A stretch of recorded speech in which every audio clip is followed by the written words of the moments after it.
What's going on, everybody? Another episode of Denmark and Marsh on this Tuesday afternoon. We apologize for not getting to you earlier. StreamYard, of course, the internet, which is your worst best friend, wasn't cooperating. I'm like, Graham, can you hear me? Can you hear me now? And StreamYard's having an issue. I mean, you know, we all trying to move to the internet, trying to move on to AI. What happens if it doesn't work, people? Seriously. Like, oh my gosh. All Things Gators had issues this morning as well. A lot of people dialed into Dan Hicken and Frank Frangi's live show earlier.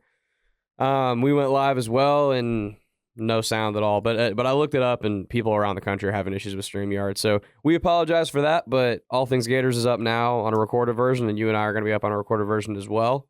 So we should be all good. You're still getting your Gator content heading into the transfer portal window. Don't you worry. Yeah, day 2 of the transfer portal window intel. Man, I'm going to be honest. I don't know of all these dudes. I see who's visiting, who's not visiting from these teams. You know, we'll know in the next couple of days who's going to be coming in and who's going to come in. I'm sure it'll happen soon. A lot of receivers, a lot of tight ends, yeah, a lot of linemen, everybody that we expected. And they're probably going to get one main person out of each position group, like Napier said. So nothing's happened yet on that front. I saw, God bless, I can't remember. I should have wrote it down. Somebody's taking 2 visits on Tuesday and Wednesday. So I guess today and tomorrow. So I guess that's a good sign. So we'll see where that front ends up. Did you see, before we get into the bowl game and Caleb Banks coming back, did you see Ahmad Black got in some beef last night? No. You didn't see this? So Ahmad Black puts out a tweet just randomly. He's like, dang, Rashada got paid all that money to be a third stringer. Yeah. And Rashada's dad clapped back and was like, my boy, you played in the league for 3 years and got 3 starts. Wouldn't you rather be in the league for 3 years rather than be a third string backup quarterback in college? Yes. Okay. I just want to make sure. Correct.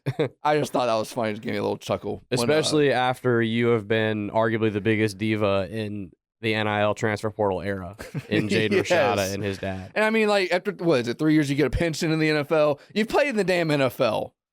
Anyway. And you played in the NFL, that means you were actually good in college. Yeah, and you made some plays in the NFL. Yeah.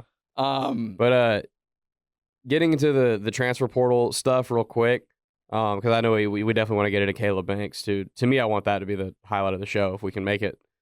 I think it's just so important.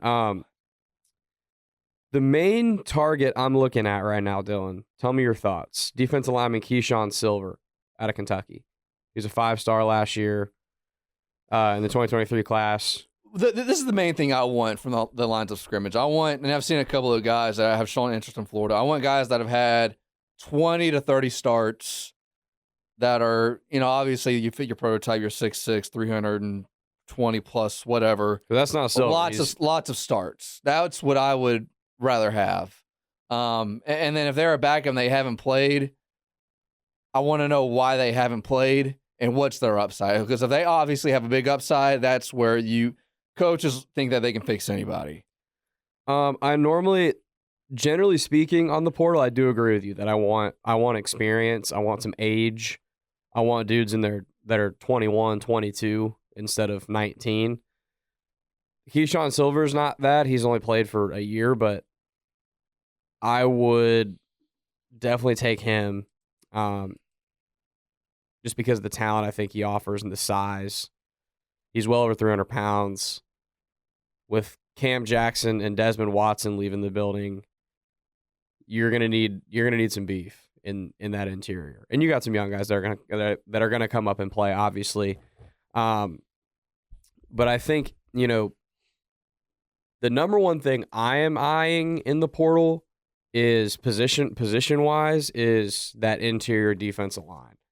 I need the edges. I think you might need one, like maybe 1 or 2, and then the guys that came on last year, I think, will give you good production there. That interior, I need some run-stuffing, space-eating, defensive monsters in the trenches. That's what I need.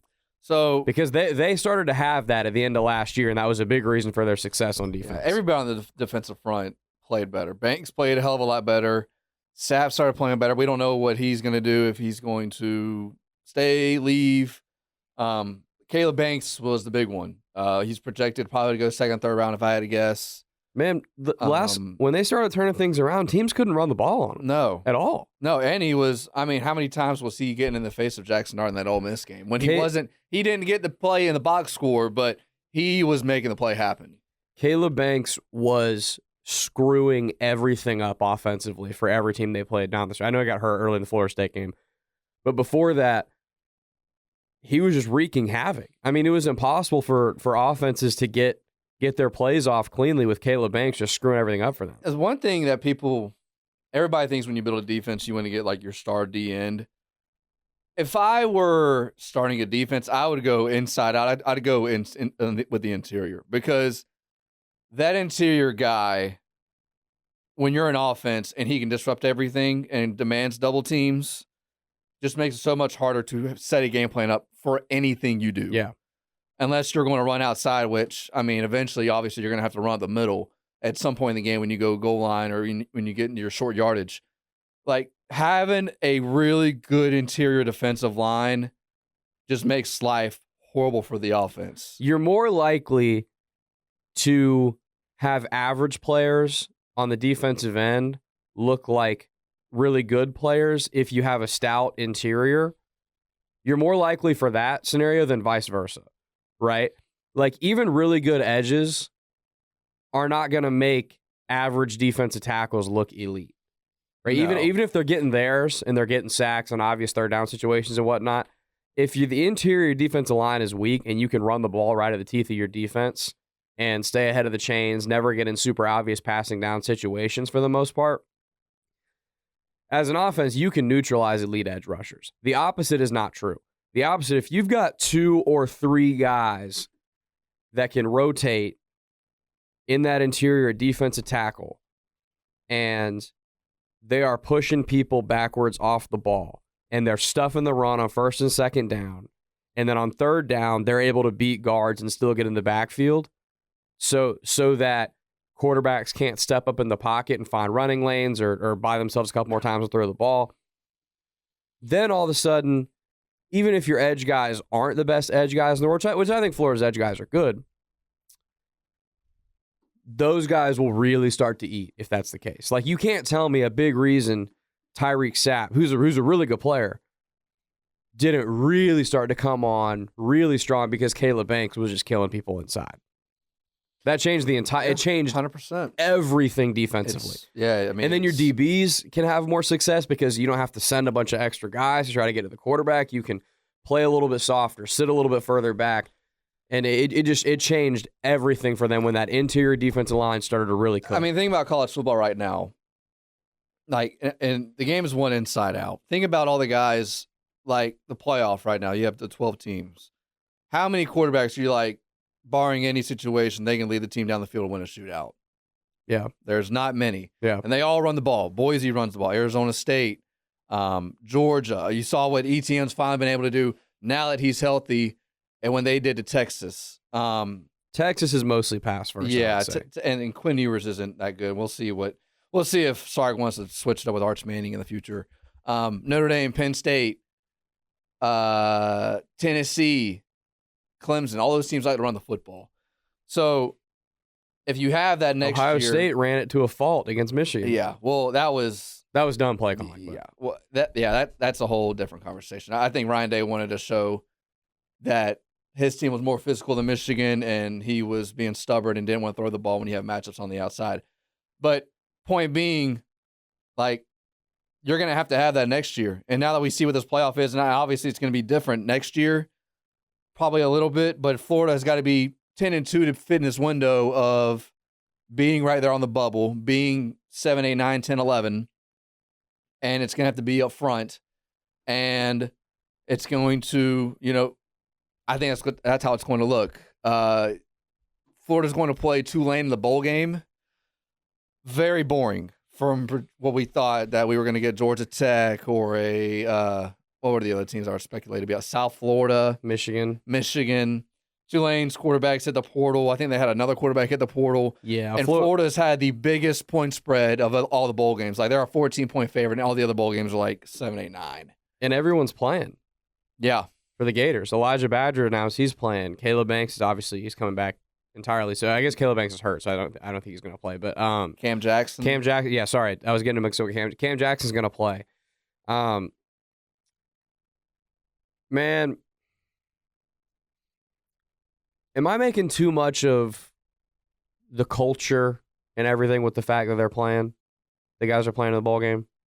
No, it's definitely something. I think how much of it's something I don't know, but it's definitely shows something where guys that don't have to play in the culture that we're in college football and all these guys want to play definitely says something. It matters a little, right? Yes. It's not the end all be all. Doesn't mean they're going to go win the national championship next year because they got guys opting into the Gasparilla Bowl. But it matters a little. It matters a little for how it looks. It matters a little to show that there's a clear buy-in here in what they're trying to do. And more than that, it matters that there's momentum, like positive momentum. Like that the momentum to me is what matters more than anything. And the stock is the stock up or down on your program, basically, right? Because I look back at the Mullen era, and because I know a lot of people right now are saying, look, Napier's got guys opting in and playing in his bowl game versus like you think back to that 2020 game when Spencer Rattler in Oklahoma murdered Florida and the whole team opted out, right? It was Kyle Trask by himself out there trying to make things happen in the Cotton Bowl. You remember that game in 2020? It's terrible. So a lot of people are drawing those comparisons right now of like, Mullen didn't have that type of culture, so all his guys opted out. But that's not entirely fair because if you look back at 2018, when Florida played Michigan in the Peach Bowl, most of their guys opted in and did play. Right? You remember that game? Yeah, that was still brand new. Like McCaffrey just started doing that like a year or two before. But there were guys opting out. There was some, but it wasn't like it is, the last couple. Michigan had Rashawn Gary opt out of that game. He didn't play in that game, and he ended up being a first-round pick. Yeah. So, but to me, it's all about stock up, stock down in your program. And you can tell guys like Elijah Badger, guys like Cam Jackson, who are obviously done after this game, Triquez Bridges, who's going to play as well. You can tell, like, they don't want to be done playing football with this team. And that's why they're opting in, right? Yeah. And, obviously, too, we don't talk about this enough, I don't think, either, when it comes to opting out for the bowl games. Like, I think if you're a surefire first-rounder, then you honestly should opt out, in my personal opinion. If you are going to be a day 2 or later pick, we never talk about how much having a great bowl game can help your draft stock. It's the last time you have an opportunity to put something on tape before you're going to get picked. What if Cam Jackson, because they're playing Tulane, who that ain't exactly Georgia in the trenches. What if Cam Jackson has 3 sacks and goes crazy and becomes a day 1? It is advantageous for him to play in the ball game. Agree or disagree? No, I definitely agree. Obviously, you have to factor in injury risk, of course. Yeah, I mean, you deal with that with everything. I mean, practice, that's part of football. I mean, you're not going to do anything in football and not be injury free. His name escapes me, but remember is it David Ajabo, I want to say, from Michigan a year or two ago I think it was his pro day. He blew his Achilles out in his pro day. Yeah. I mean, it happens all the time. I mean, we all remember when what started all this was the Jaden Smith at Notre Dame. He was going to be a top 10 pick, and then it was almost going to be like, oh, they don't know if he's ever going to play again. Yeah. And then he came all the way back. Yeah, I always think that tape means more.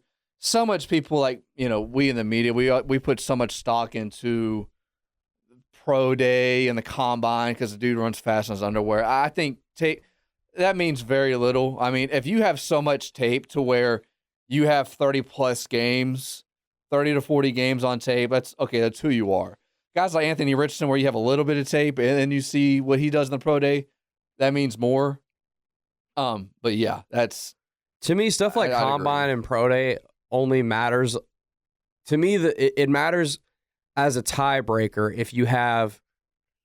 if as an NFL staff, you have your evals on 2 guys are the same and they're neck and neck, and then it's a receiver, and then one guy runs a little faster 40, a little faster 3 cone or whatever, then maybe that can be a tiebreaker if you think their film is the same. But if you think one guy's film is better, you take the guy whose film is better. Is there anybody? I mean, there's not going to be any opt-outs. And a lot of the young guys are playing. There's not anything like I'm looking forward to in this game next week where I'm like, I want to see this guy play. Like a like a guy individual? that hasn't played that much. I want to see him play more in the bowl game. There's not anybody that's sticking out to me right now. Not anybody on the offense. And then defensively, it's like, I mean, you've seen Grayson Howard, what he's been able to do.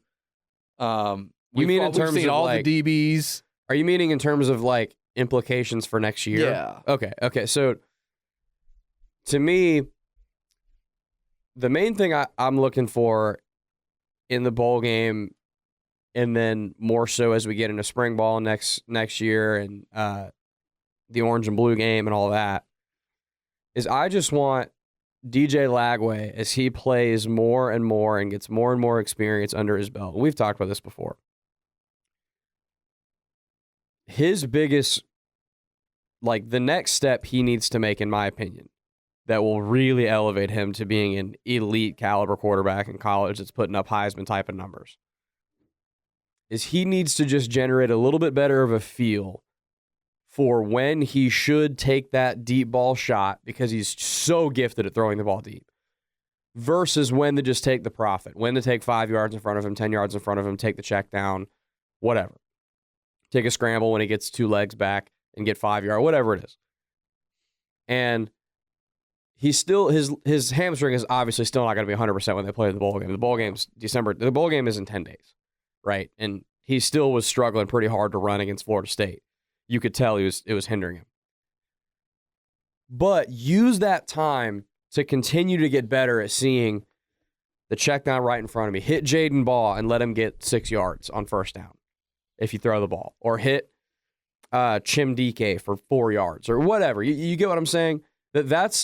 I would love to see, obviously I'm never going to be upset about DJ Lagway hitting deep balls. I'm never going to complain about that, right? But I would love to see, especially against a defense, it's probably not going to put up a huge fight if I had to guess. I would love to see his stats at the end of the game to be super efficient. He hasn't really had the high completion percentage efficiently move the ball down the field game yet. And I'd like to see that. I lied. I want to see one thing. I want to see the offense in the third quarter have more than 10 yards. Yeah, fair. Okay. Yeah. That's the only thing I need. First drive out of halftime, I'd like them to something. First drive out of halftime, pick up 1 first down. Our standards low. Please. Standards very low. I definitely hard agree with that. But I think what I was saying, I think those two things can coincide. Yeah. Right? Because, again, how many drives could Florida have also had in addition to the points they did score in these games with Lagway if he just got to shorter throws where he could take the profit and stay ahead of the chains just a little quicker? I mean, you see it a couple of times in the game where, someone's there's open the flat. It's very hard, man. When God gives you gifts, you want to use them. 100%. I mean, when you throw the ball 80 yards, it's so hard to tell an 18-year-old, hey, throw this ball at the line of scrimmage, and then this running back or this Eugene Wilson can turn it into 15 yards. Some guys, even when you get to the NFL, can't understand that. I mean, I'm a high school coach. I see it every day, all the time. When you run flood and you got the 10-yard out in the flat. The flat's open 99% of the time, and they want to hit the go ball because they want to show their arm. And it's the same way in college. And that's why, look, everyone listening to this, please don't hear me say that I'm wanting DJ Lagway to turn into Graham Mertz and dink and dunk exactly the whole what he's trying to say. Yeah. I definitely do not mean that. And I definitely understand that you're going to sacrifice a little bit of completion percentage. You're going to sacrifice some drives here and there with the understanding that you got to let someone who's that gifted throwing the ball deep down the field throw the ball down the field. Totally understand that. But as he plays more football, I think developing a better feel for time and place in the game, when it makes sense to, when it doesn't, and then also diagnosing what the defense is throwing at him a little bit quicker to see if that throw is going to be there or not. Is the throw going to actually really be there for me to make, or am I just trusting this elite arm that God blessed me with? And kind of going back to what I said earlier, like the way college football has turned into everybody around the football and quarterbacks not being as good. I mean, when we went through the stretch in the college football playoff, at least with the 4-team, the quarterbacks that were winning titles were Tua, Deshaun Watson, Trevor Lawrence, Joe Burrow, and Mac Jones, who had a really good year. The last 3 years, it's been Stetson Bennett and J.J. McCarthy. And then this year, who knows what it'll be. It might be Dylan Gabriel, who's not going to be – I would expect him not to have an 8-year NFL career. And even if it's not Dylan Gabriel, most of the other teams that you could see winning it all are not getting elite QB play this year, to your point you made earlier. I would be shocked if Carson Beck comes back, so it'll be Gunnar Stockton show. Quinn Ewers hasn't been doing well. I think you'll see a lot of Arch Manning. Ohio State's Will Howard. Will Howard, and then you have Nico's a true freshman who we've all seen play, who's okay. Hell, SMU's quarterback might be the best one. I haven't seen a lot of SMU, but a little bit of time I've seen him. His name is Kevin Jennings, but according to Jim Phillips, the AC commissioner, that guy, his name is Jordan Travis, apparently.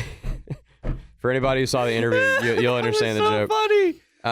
But yeah, getting really quickly, getting back a little bit to transfer portal, Dylan. We talked about receiver. I agree. I want a receiver that's caught a lot of passes. Does let me ask you this. Does Florida need 1, 2, or 3 transfer portal wide receivers? All right, this is who you expect coming back. You have Eugene you expect to come back. Yes. DK's gone. Badger's gone. Mizell coming back. Yep. Tank Hawkins. And then what you got? Boardingham's gone. Boardingham's the tight end. He's in the portal. So you have your 2 tight ends. Hanson and Amir Jackson. I mean, you need at least minimum 2 guys. I'd want 3. I think 2 is perfect. Because they have enough young talent, in my opinion, that's on the roster. And then you factor in Vernell Brown's going to be coming in. I want to see Vernell Brown on the field. And he's a guy that can play as a true freshman, in my opinion. Have you seen the transfer portal rankings?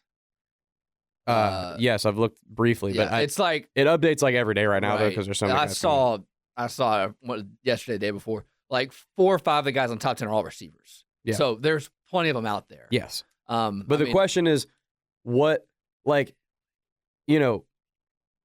many guys as we want to take in, as Florida wants to take in, there's still only 4 to 5 guys that are going to be on the field consistently, right? Not even 5 is generous. It's really more 3. It's more 3 to 4, because, right? I mean, they use the tight end a lot, right? And you have to factor in. You bring in Vernell Brown, who I assume all of us, everybody watch. He's a dude. We all want to see play, right? So that's one spot that if he proves he can be on the field consistently, knows what he's doing, knows the playbook, you imagine he's going to be taking one of those spots a lot. Nashawn Montgomery is another guy that might play a lot his freshman year. He's a 4-star.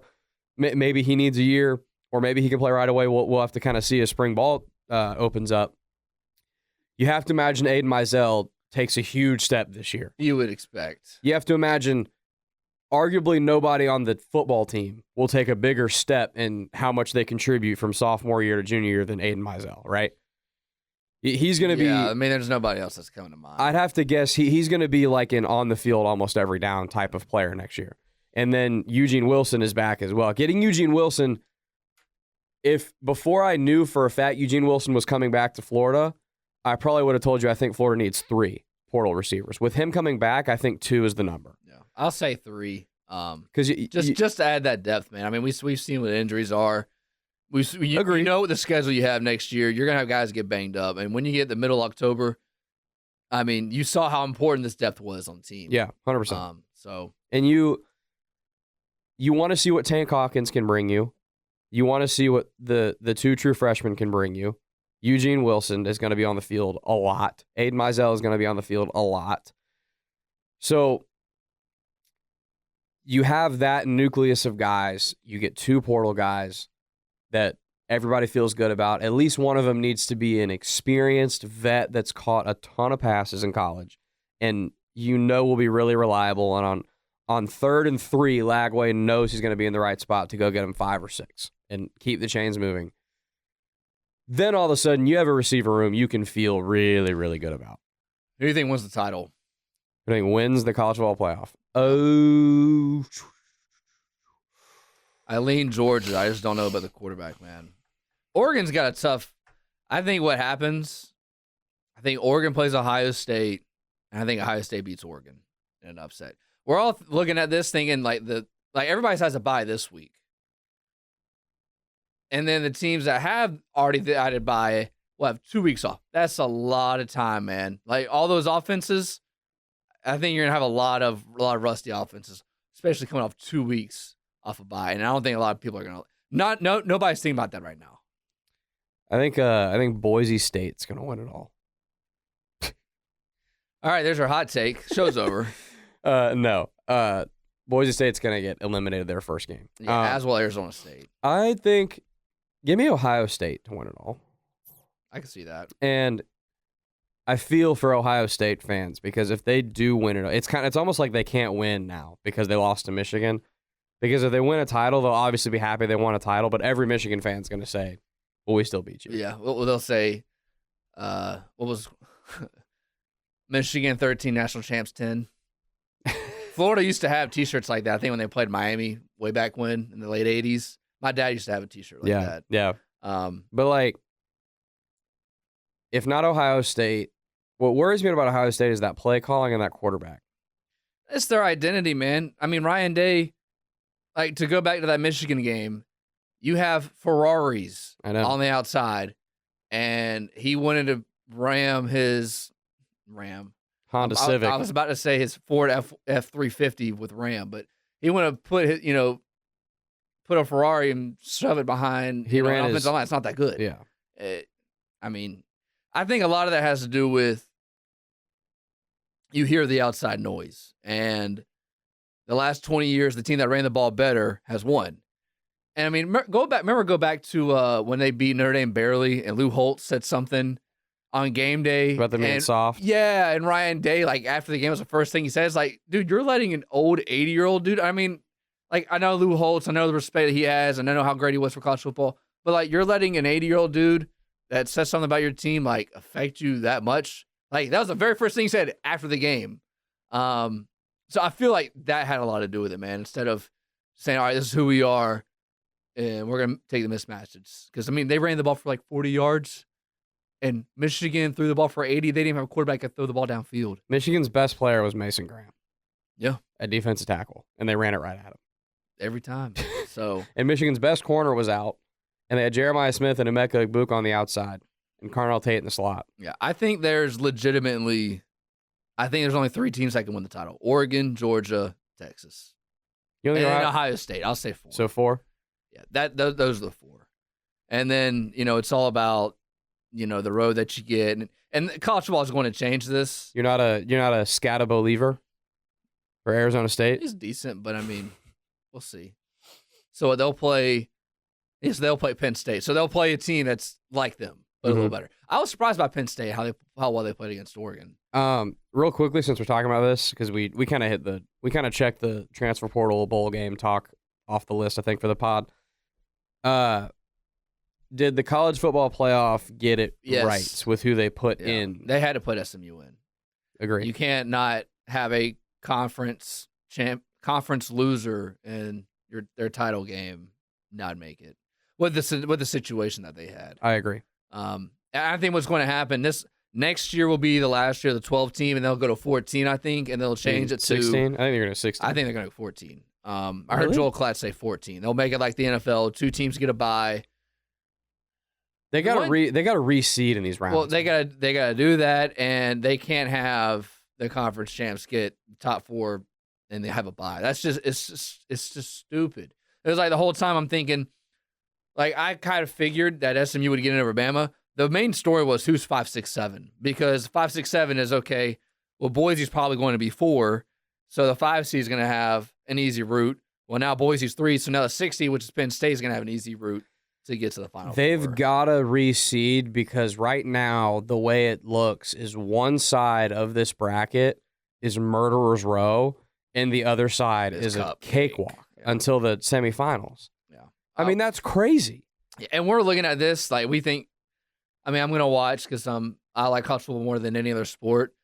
I think there's going to be 2 jaw-dropping upsets. And we're all expecting Oregon and Georgia and Texas and Ohio State / Tennessee or Penn State. I don't think one of those teams is going to make it. Just because anybody can be beaten on a given day. I mean, you're going to give a team like Boise and Arizona State 2 weeks to prepare. And I know I just said, what about the offense, about them, having 2 weeks off is a lot of time. But one of those teams is going to play well and upset the other team. And we're not going to see it coming. And I don't know if I like that. I don't know if I like having a team like Boise or Arizona State or in Indiana make the Final Four. But we'll see. Florida plays next Friday at 3:30. Apologies. We have breaking news Okay. on the podcast. Is it on Twitter? Florida Edge Jack Pyburn plans to enter the transfer portal. Wow. Okay. No, I did not want to bookmark that tweet. When did that happen? 26 seconds ago. I am stunned. Okay. I guess we'll talk about it for a minute here.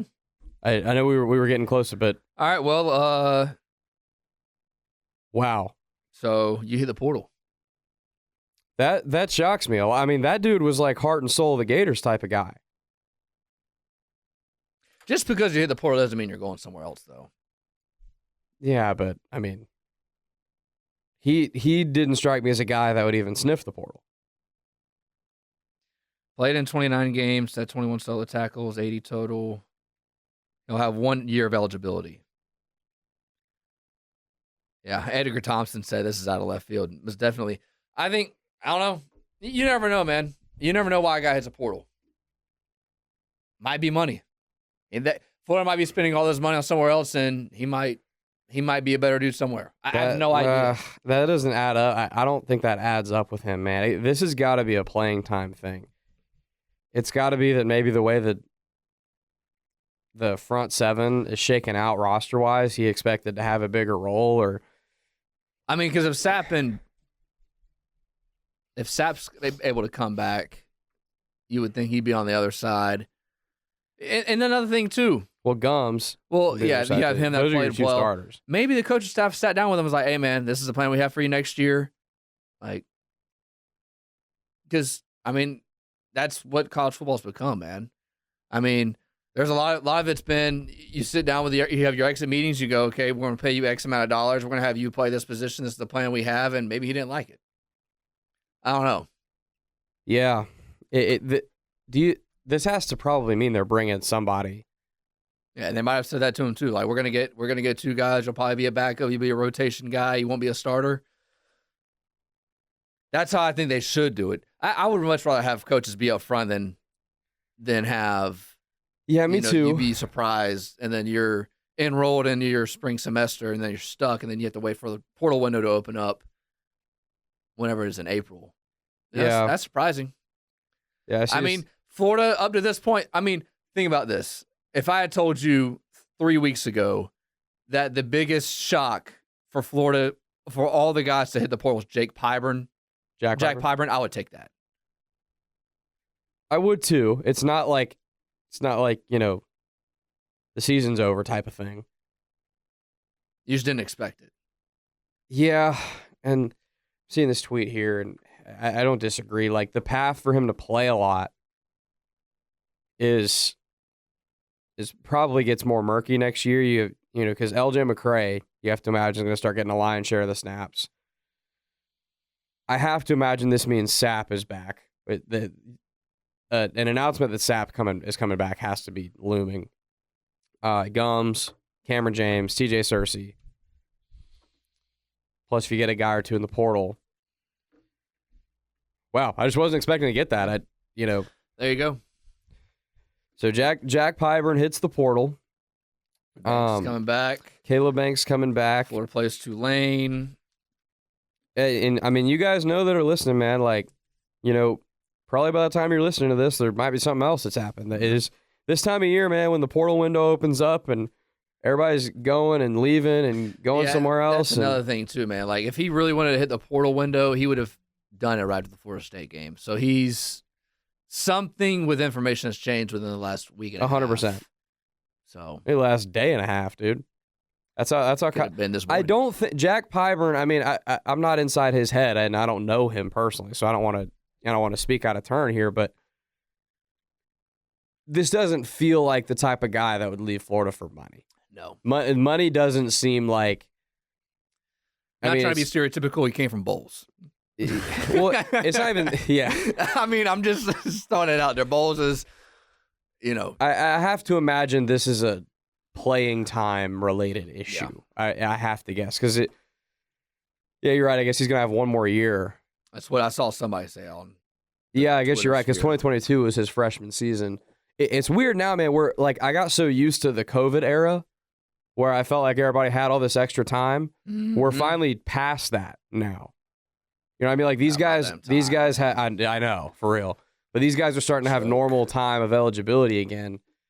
Man, big news for the Gators. I'm glad we caught that so we could at least talk about it a little bit before the pod ended. But we'll keep you updated. We'll keep talking about the news. We won't keep you updated because most people see this stuff before they come on. But we'll keep reacting and giving our thoughts and feelings as the roster kind of continues to shake out. Make sure we're subscribing to 1010XL Gators on everything. I need to start saying that at the beginning of the show, as the end of the show, because nobody really watches all the way to the end of the show, I don't think. And the analytics say they listen to the first 10 minutes and then they dip out. So, yeah. And we'll do a show, Thursday? Did the analytics say go for it or kick the field goal? Well, ESPN's always saying go for it. It could be 4th and 87 at your own 13. They're going to tell you to go for it because we don't take points anymore in football. It's all about the analytics. We don't look at, people and our game plan. No, we look at a computer that a nerd printed out and gave to a coach. I know we want to wrap. Can I give you one more quick thing? Throw one more really fast. And we won't make a whole I got to go to segment. Baldwin, so let's make this quick. Who should win the Heisman? Travis Hunter. Thank you. Okay. He should have won the Heisman week 3. That's what I've been saying. So that's all we need. Player in college we can football. sign off now. Peace.